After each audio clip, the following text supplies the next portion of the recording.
Hey, I'm Alex from Graysand. In this video, I'll show you how I made and installed a custom timber cornice to finish off the wall-to-ceiling detail of a fibre cement ceiling.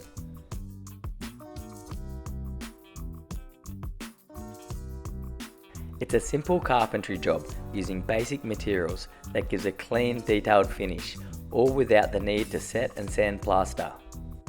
The cornice is designed so the top section is the same thickness as the ceiling cover strips.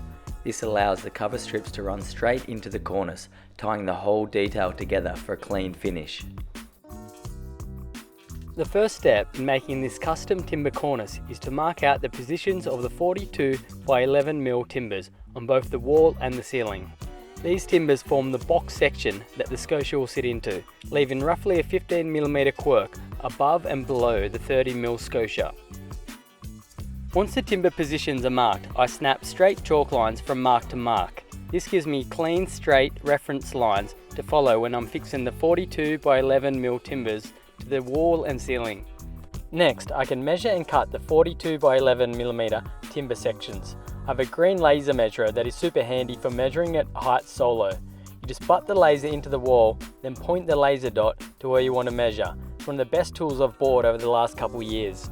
So we're just building the timber cornice. The top and bottom pieces of timber are just kind of butt on the intersection. What I didn't take into account was there's a 2-3mm dip in the roof. So this is going to kind of not run straight. So what we're going to do is just drop that bottom piece down, 3 or 4 millimeters, just to make sure we can get the bottom piece of our cornice timber on straight, and then the scotia will fit in between. So probably better off not to do it too tight, give it a bit of play in case the ceiling's not exactly straight to the millimeter. So that'll go like that. We then glue and nail the timbers to the timber studs and ceiling joists, following the straight chalk lines. The process is done one wall at a time. I fix the ceiling and wall timbers into position following the chalk line and move on to the next adjoining wall. Once all the preparation is complete, the rest of the installation becomes a simple, repeatable process.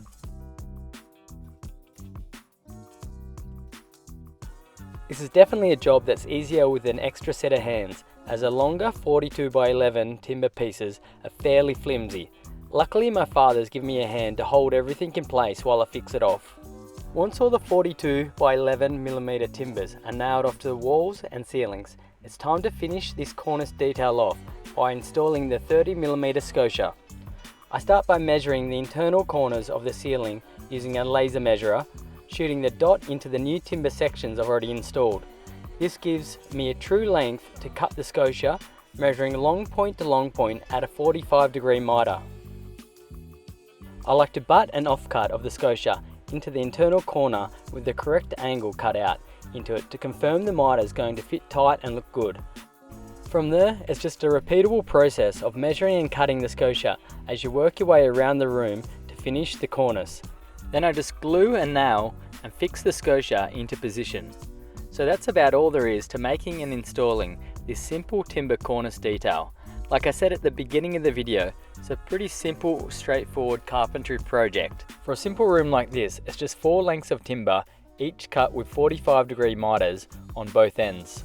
With the timber cornice detail finished, the next step is to complete the ceiling by tying everything together with the timber cover strips that go over the fibre cement joints.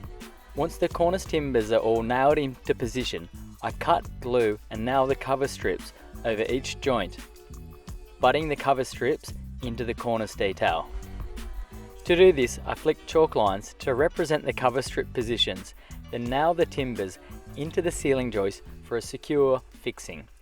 Using the same timber thickness ceiling straps helps carry the detail across the ceiling and brings the whole finish together. As there's a ceiling fan in the center of this room, the fan base will need something flat and solid to mount to. So what I do is make a small timber mounting plate, drill a hole for the wires to come through, then glue and nail it into position. The cover strips can now butt into it and the fan base now has a solid surface to attach to. Once I've finished installing all the ceiling timber trims, the The final step is the finishing and painting. I fill the nail holes, gap fill the joints between the timber trims and the ceiling, then sand everything smooth. Now the ceiling is ready to paint. To paint the ceiling and the cornice detail, I roll the ceiling sheets first using an extension roller, covering as much area as possible. Then I go back in with a couple of smaller brushes to finish off the timber trims and cornices. Most of the work is in the prep. The actual painting is usually the quickest part of the project. Once the painting is finished and the fan is installed, that completes this whole ceiling detail. Okay, so that's how I made and installed a timber cornice with cover straps for the fibre cement panel ceiling. Thanks for watching. I hope you got something from this video, and I'll see you next time.